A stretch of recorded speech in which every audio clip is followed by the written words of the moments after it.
You're listening to Joy Coaching America with the Joy Coach, Karen Lynn Grant, spreading upbeat, uplifting, informative messages of hope and happiness from sea to shining sea, from our home in the beautiful Rocky Mountains. Welcome to Joy Coaching America with Karen Lynn Grant.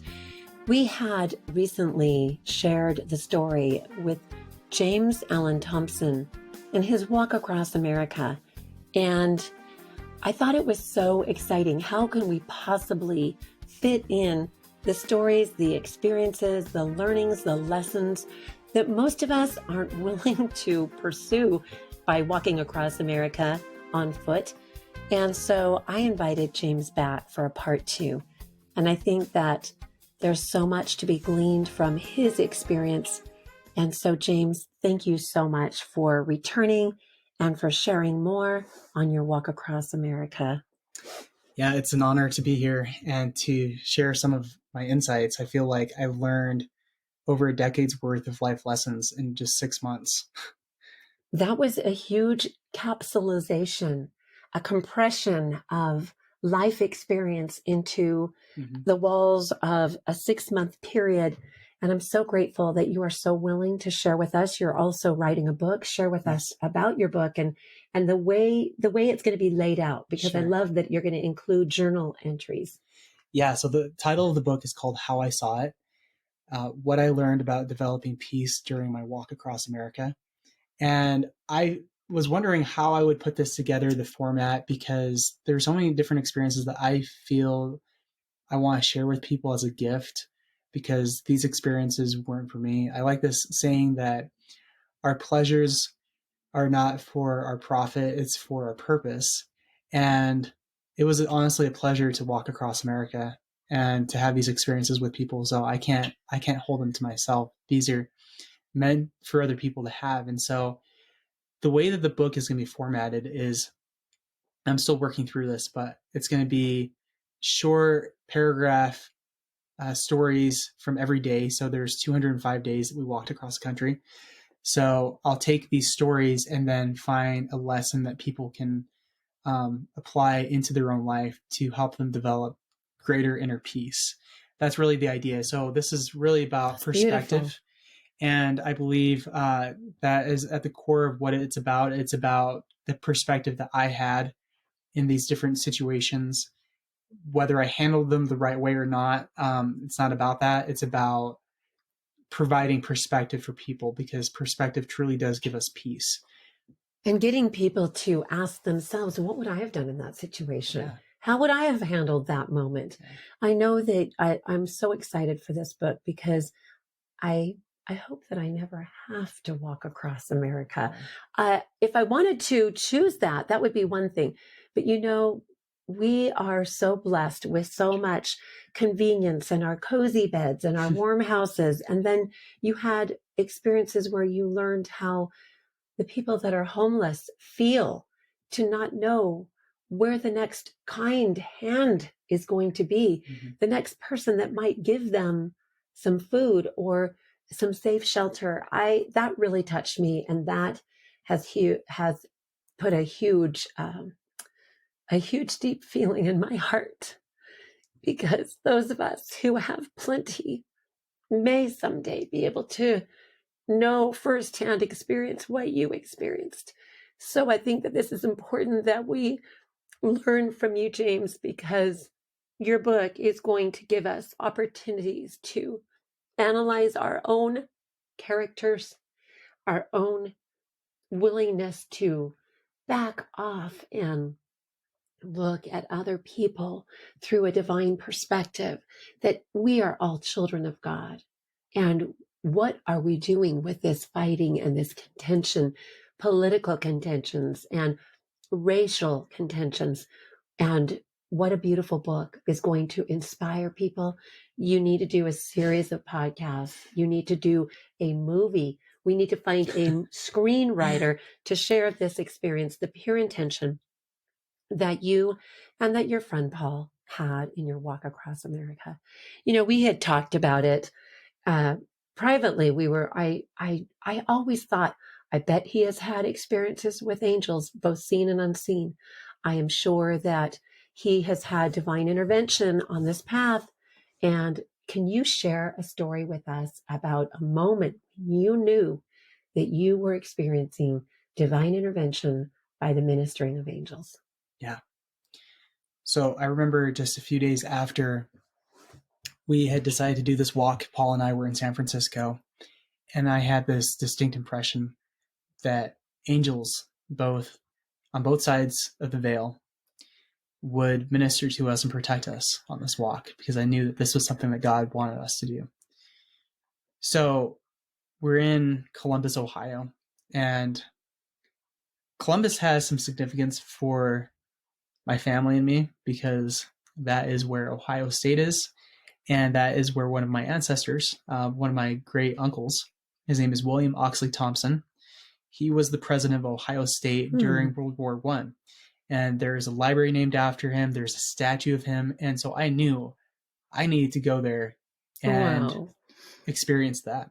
And so we show up, and that was a very special experience, knowing that one of my ancestors had made such a huge impact in the lives of people. And everyone that has been to Ohio State knows him. And so I just thought that was really inspiring, and I needed to be there. And so then I felt the urge to go to where he was buried, which is just down the street.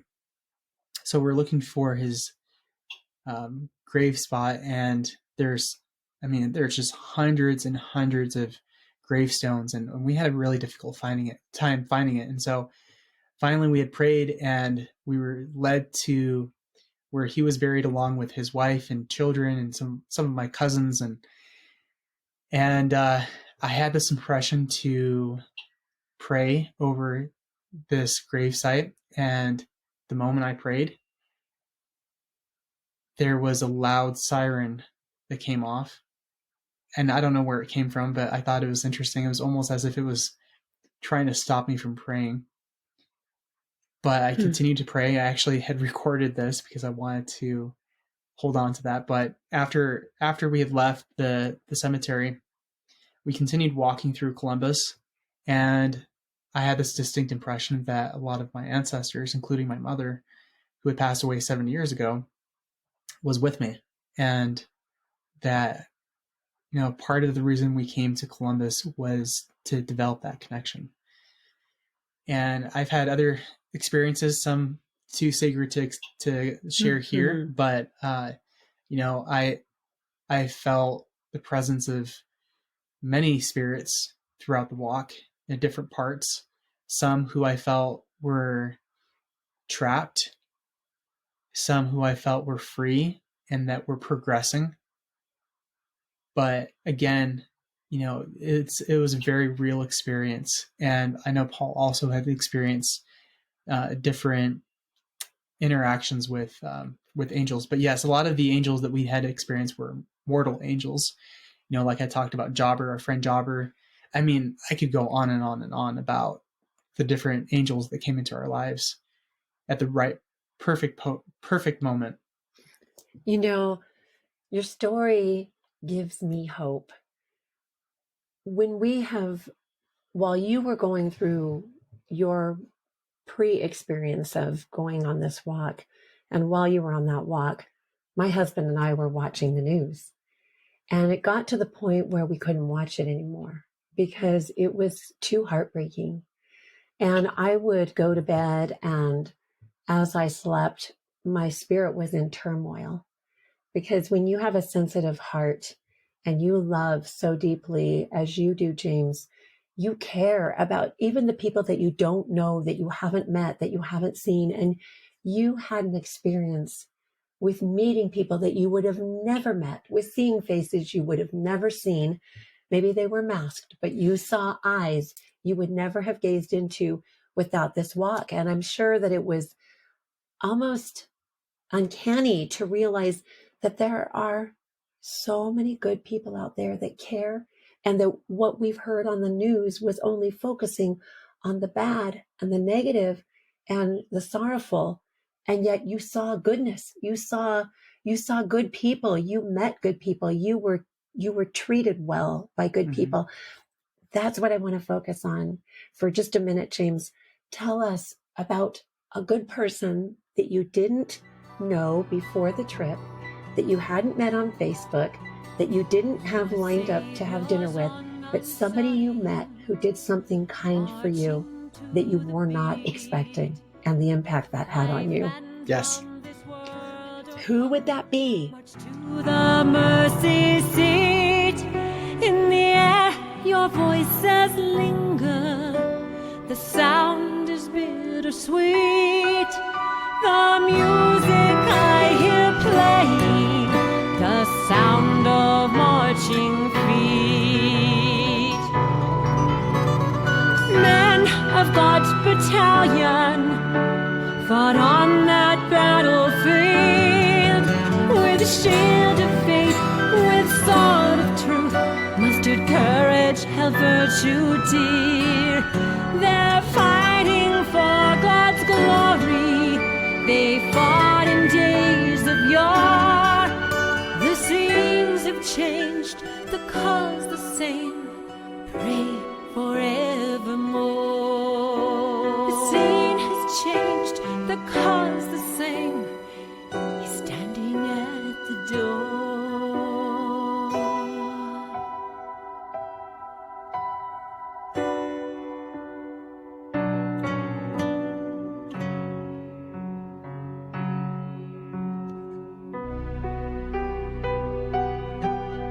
My fathers went before me.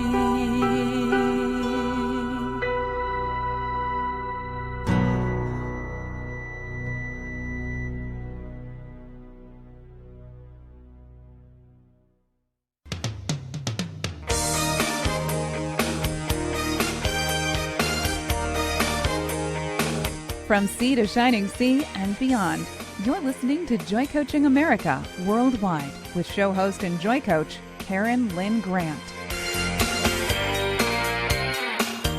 We're back with Joy Coaching America and Karen Lynn Grant. And James, I had just asked you a question right when we were supposed to break for the news. So the question was, you have so many friends. You know lots of people. You're on Facebook. You have met and you rub shoulders with a lot of people. You have contacts. Maybe you haven't met them all in person, but you have followers and people know who you are and you know who a lot of people are. And the question that I asked was there someone along the way that you did not know, that you had not had as a Facebook friend prior to this experience? Maybe there's more than one, but I would love to hear a story of some beautiful angel that stepped into your path and blessed you with the thought of angels on my path. And who were they and what did they do for you? This was beginning of October. So the weather's starting to get cold, and we knew going through Nebraska, we would more than likely experience some snow or just some really harsh weather. Paul and I had both were very depressed at this time of our walk because we knew that Katrina wasn't going to come back out with us. The weather was just really cold and dark, and we were a little discouraged. We were very discouraged at this point because we knew Nebraska was going to be a long state to get through. So we had just got out of church. We managed to find a church nearby where we had camped. Actually, we had camped at this church, and I was praying because I had no idea how we were going to make it through Nebraska. I didn't have any contacts in Nebraska. I was praying that we would find an angel. That an angel would show up and provide a place for us to sleep. So we were walking. I was walking on the side of the road. At this point, we had this puppy. We had bought this puppy as a way to kind of help us get through this depression that we were both experiencing. And this girl pulls up and says, "Hey, is that your dog? Looks like it's a stray." And said, "Yeah, we're walking across the country right now." And so we started talking. She was blown away by what we were doing. And she said, "Do you need anything?" And I said, "Yeah, actually, we could use a place to stay." And I wasn't expecting her to say yes, because this girl's in her 20s, and she doesn't know us. And she said, well, you can stay at my place. And I said, really? So she said, yeah. So we had finished walking for the day. Then we went back to her place. We show up at her place and she had this gift basket for us. It was a container full of food and supplies, and she bought puppy food and snacks, treats for our puppy Rocky. He's a English Shepherd. And she let us stay in her home. She made us dinner and we slept on her couch. But I was blown away. I'm like, this girl doesn't know us from Adam. Like, here we are, two strange men. She's letting us sleep on her couch. Not just that, she went and contacted her mom, who lives in a different part of Nebraska. They hosted us for 3 days, and then they got us in contact with someone else. They put us up in their home for a night and then got us a place to sleep inside of a church. So it was this ripple effect. But here's the amazing thing. I connected with Shelby. Her name is Shelby. This is the girl that let us stay in her home. I connected with her on Facebook. Turns out we have a mutual friend. What are the chances of that? So we have this mutual friend who is involved in podcasting. He's from Nebraska. But it was a divine appointment. I'm convinced of that. And I'm convinced that we were supposed to meet these other people along the way. But yeah, I mean, oh my goodness, Nebraska in and of itself could be an entire book. That is amazing and unbelievable, and just goes to show that the power of prayer. You prayed specifically for an angel and what you needed, and there was someone to answer the call, and the ripple effect of her reaching out to her mother, and the ripple effect of you having places to stay in Nebraska. This is just a beautiful story when we think of those ones who are out there who are angels on our path. I love this, James, and I hope that you're going to include all of those angel presences that blessed you along the way and that you blessed. Can you tell me a story of someone that in the middle of your walk with tired feet, sore feet, in the middle of this walk with Paul, who did you meet that you were able to lift, cheer, a word of comfort, hope? What did you do? I'm sure that you did something wonderful for many people, but can you think of something where you felt divinely inspired to reach out and bless somebody? Like I had said before, when we made the decision to, take the support vehicle with us, even though Katrina was going to stay back, I knew it was for a bigger cause. Again, it wasn't about us walking across America. It was about having these experiences and being angels to other people. This is where we met Cedric. So we're about maybe 30 miles away from the Nebraska border. And I see this man, and he's got a sign. He's got a bunch of stuff on his back. And I said, hey, do you need help with anything? Do you need some food? And we were very fortunate. We were able to stock our car with food and water and everything. And I think that was the other part, was as we make our journey, we would be able to give food to people that were in need, and we wouldn't have been able to do that had we just been on foot. In fact, we probably wouldn't have never ran into Cedric, to be honest. But once Paul, I was ahead of Paul at this point. Paul was walking to the car, and I was getting ready to get out of the car and start walking. I had this impression that we needed to help Cedric in some way. And Cedric is this Native American gentleman, probably in his late 20s, early 30s, I assume. And he was making his way from Colorado to South Dakota. So when Paul met up with me, I said, Paul, we got to do something to help him out. So we needed to continue to walk, but we had talked about it, and we decided Paul would drive Cedric to his destination in South Dakota. It was going to be, I think, an 8-hour drive or something. Wow. And so we decided I would continue walking. So I walked 20 miles that day by myself. So I had to I threw my backpack on with sleeping bag and food, and I was just going to keep us moving forward while Paul drove Cedric up to South Dakota.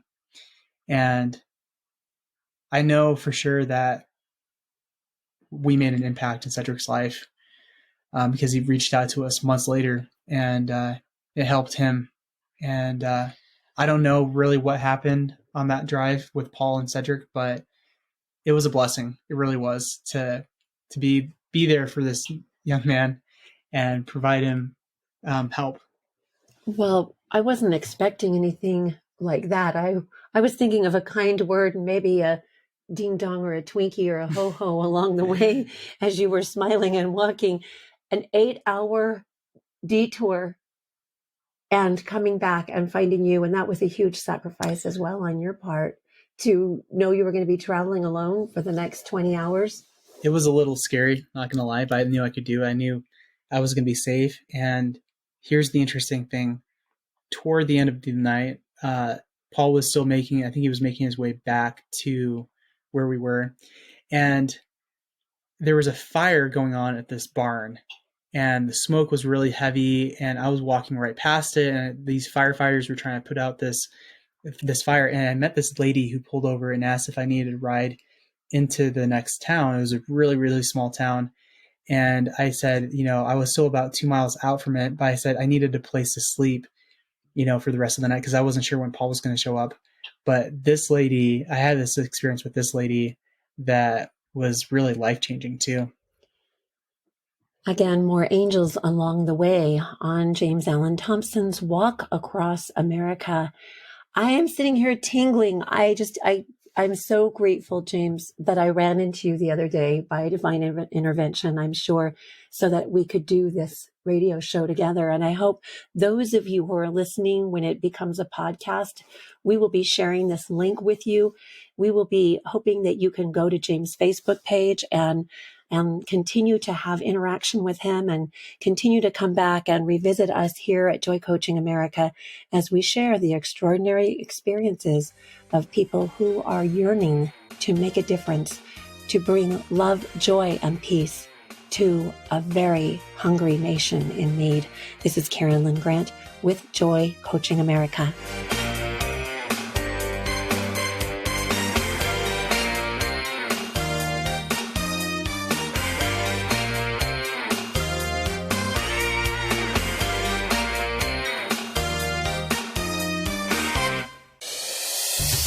Welcome to the Loving Liberty Radio Network.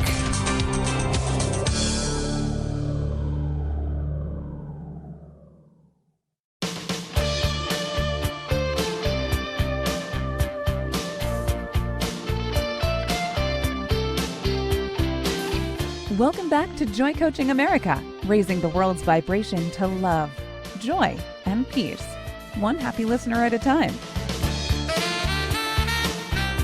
This is Karen Lynn Grant with Joy Coaching America, interviewing in part 2 with James Allen Thompson on his journey and his walk across America.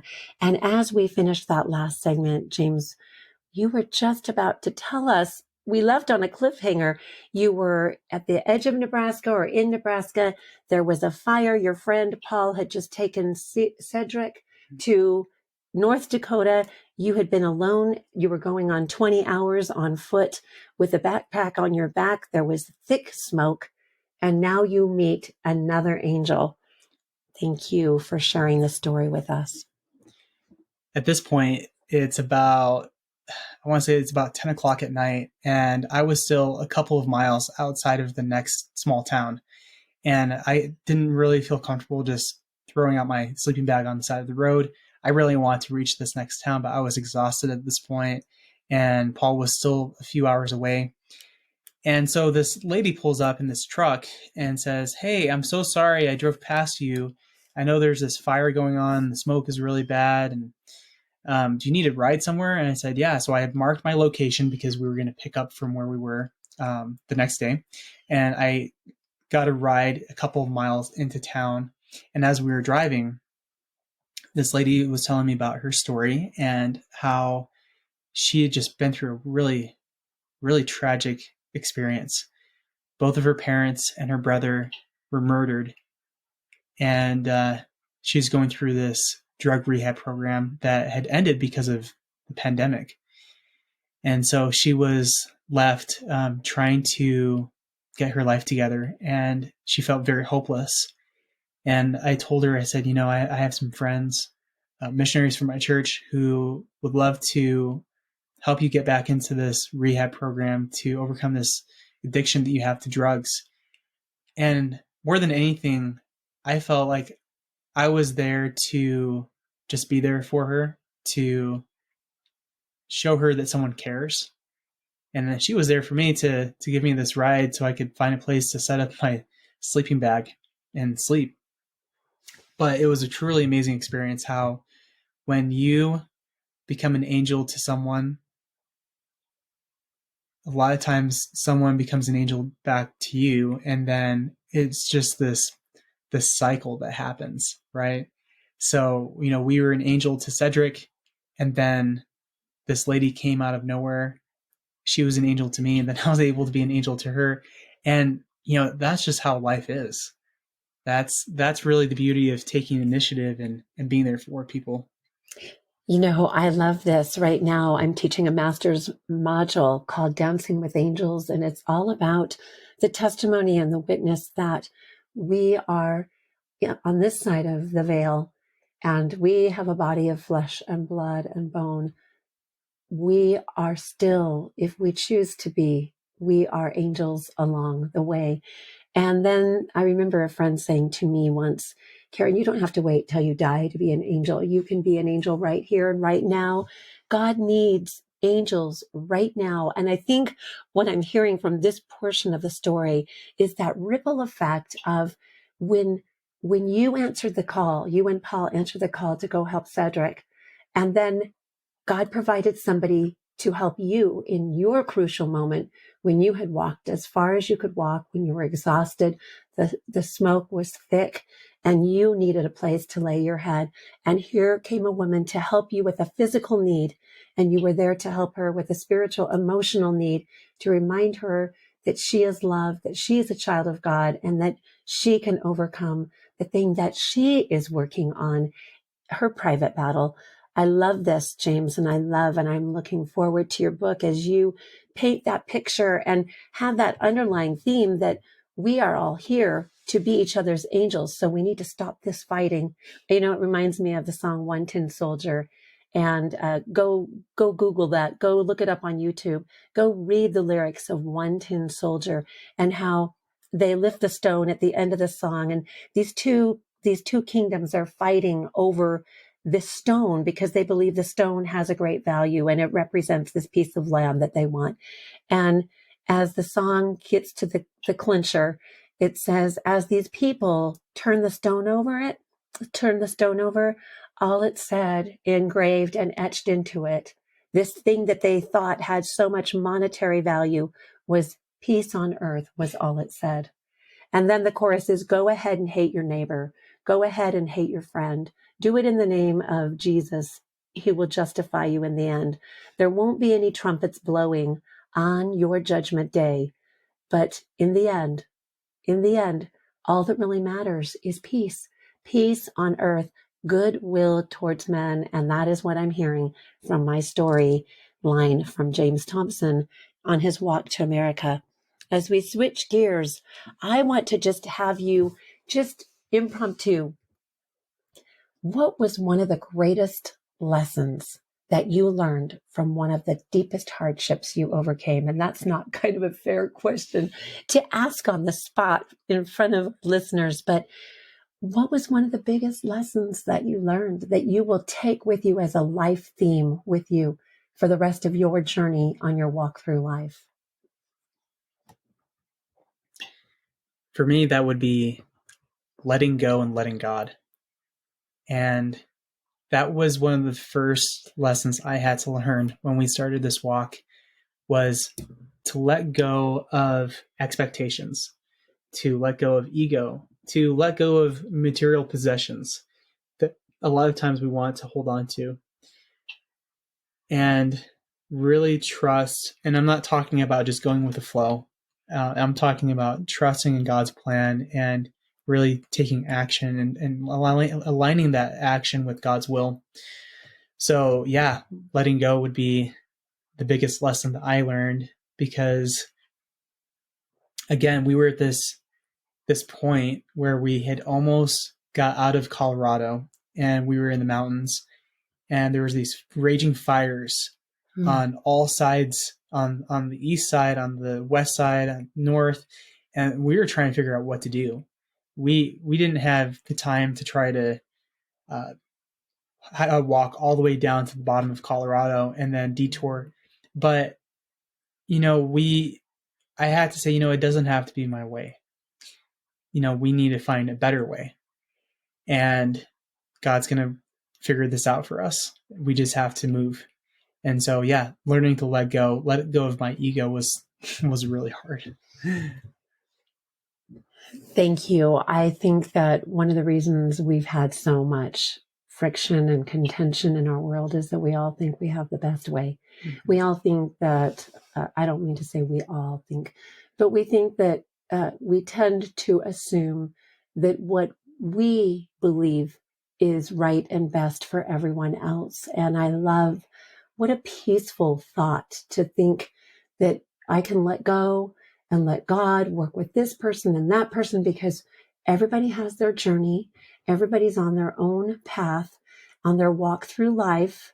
And we need to allow them to experience those things that are going to become their greatest life lessons, whether that's a painful life lesson that they learn from their sad experience, or a beautiful lesson made by positive choices that become a shining example for the rest of us. I'm excited for this book, James. I'm excited for this walk. And I want to ask you, what do you plan on doing now? What would you take? How has this impacted you? I know that you said that this compressed life, and it became a huge experience to change your life. So what would you guide us to do? What would you suggest for us to do who haven't had that experience, but now you know how valuable every step of the journey is? Yeah.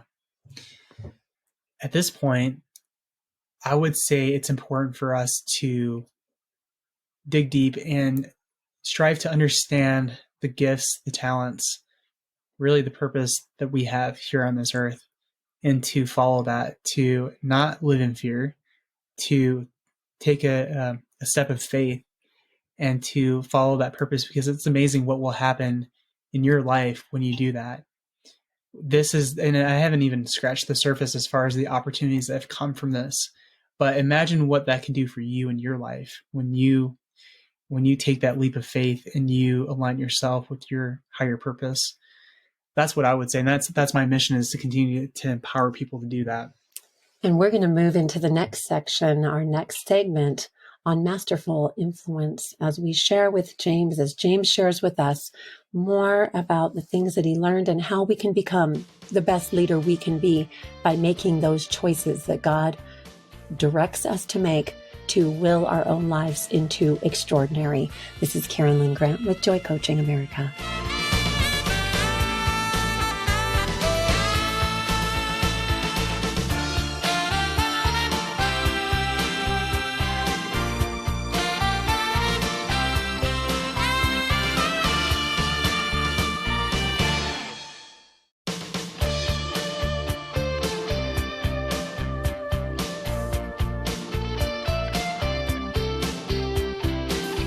Welcome back to Joy Coaching America, raising the world's vibration to love, joy, and peace, one happy listener at a time.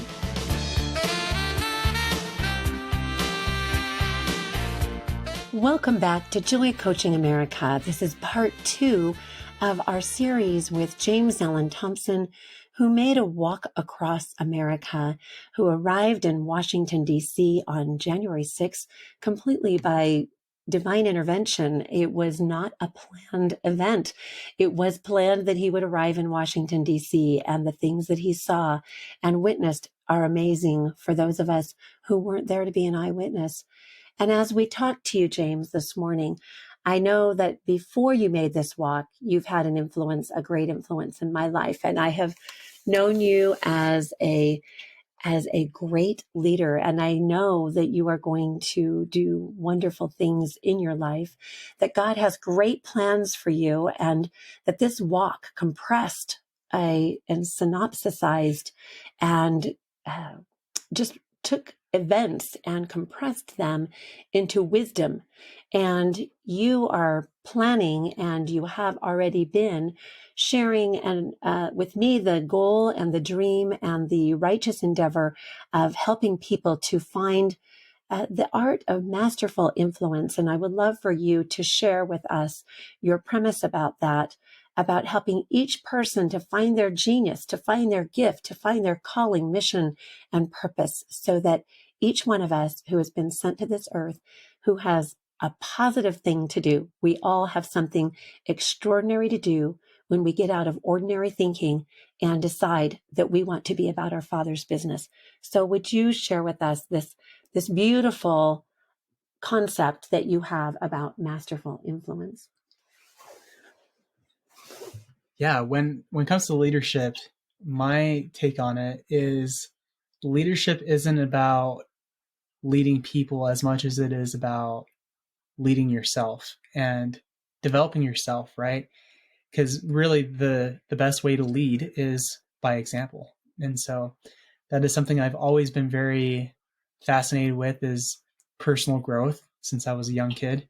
And I think it really starts with loving yourself, because how are you supposed to love others if you can't love yourself? And I had to, over this walk, I had to really learn to love myself, despite a lot of the weaknesses that I came to know. Because, you know, when you're with someone for 24/7, you know, you become very open and honest about each other's, I don't want to say faults, but our blind spots. Mm-hmm. So that is where I believe influence really comes from. It has to come from a place of love, genuine love, care. I talked about empathy earlier. And when we do that, it seems like all the other pieces start to come together. But without that main ingredient, it just falls apart. That's true. And I feel excited because I'm on a path of leadership myself. I remember, you know, when you don't know that you're a born leader, I was the third daughter of two older sisters that were the straight A students and everything like that. And so I was just content. I let them be the voice. I let them speak. And I just listened because I was the youngest little sister. And I remember when the Lord told me through my thoughts with an impetus, you need to study leadership. And I thought, why do I need to study leadership? And the thought came, because you have hidden strengths that you know not of. And I think that goes for many of us, that we have just trusted our leaders. We don't maybe see ourselves as running for an office or putting ourselves out there in our communities to do something. Especially now, it feels a little frightening, perhaps, to think about taking that on. But what would you suggest to every person out there within the sound of your voice about standing up and taking on the role of leader and just becoming that leader by reinforcing in our own thoughts, I am a good leader. I am a strong leader. I am a capable leader. I am a kind leader. I am a patient leader. Let he who is chief among you be servant of them all. We cannot be an effective leader if we are a coercive leader, a controlling leader, a leader who does not care about the feelings of those we intend to guide and direct and inspire and uplift. So what are some of your thoughts about leadership that you would like to share as you write that book?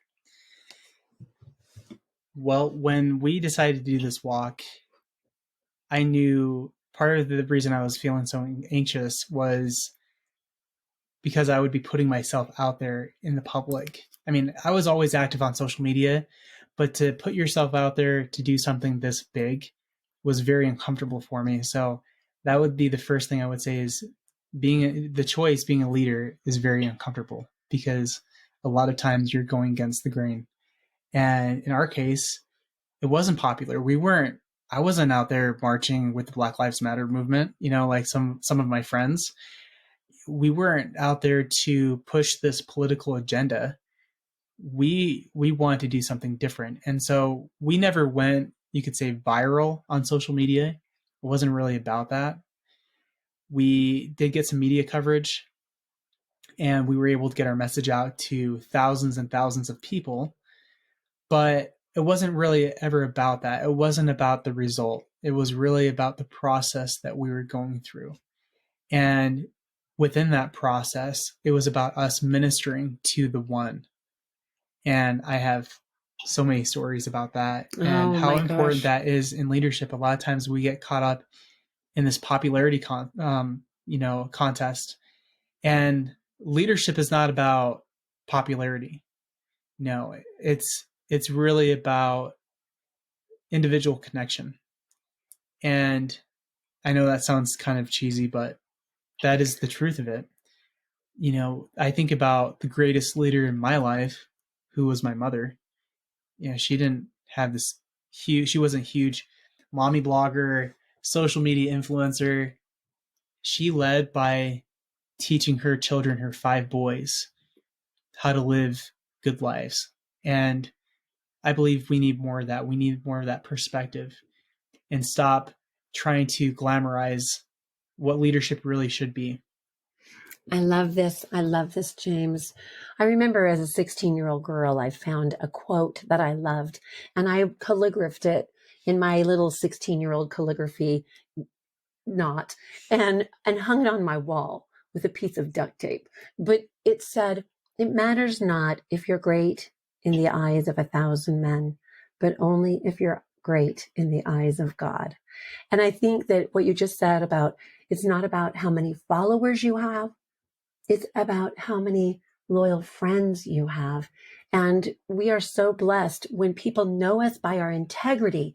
I think that the key component of a great leader is someone who is true to themselves, and then they will reflect that, they will radiate that, and they will find those who believe and who feel and who resonate and feel the fervor of that person who has the courage to be true to themselves, not by blasting it necessarily everywhere, but by just being true, being solid in that, not being afraid to share their truth. And then it will draw people to us. It will draw those who have like hearts, kindred hearts. And then we can create a beautiful movement that can have a ripple effect that way too. Well, yeah, I think about the greatest leader that has ever lived on this earth, and that is Jesus Christ. And on paper, he wasn't a leader, right? He did not have political influence, did not have this massive following. There were all these different things. He wasn't, according to the scriptures, he wasn't this charming individual. He led quietly. And to me, that is the supreme example of leadership. You talked about ministering to the one, and you think about the Savior, Jesus Christ, and how he often, when he did his good, he would say to that individual, "Go and tell no one." And I love the whole concept of leadership being the minister to the one who doesn't care if anybody else is watching what they're doing. They're not looking over their shoulder to see if everybody else is watching, but they are doing their quiet goodness, their beautiful goodness where only God can see, oftentimes where only the angels are watching. And I love that you feel so strongly about that, because that is my huge impetus to minister to the one. That is the leader that I have, the mentor that I have, who is the Savior, Jesus Christ. Set that example for me as well, to minister to the one and to bless the one. Yes. James, we have 2 minutes. And in these 2 minutes, I would love for you to give us your beautiful, heartfelt message to Americans everywhere, regardless of whether we are Republican, Democrat, or whatever. We are all human beings. We are children of God. We are a part of humanity, and our lives matter. And if you could just wind up this show for us today with what you would want everyone to feel from your heart after having walked to Washington, D.C.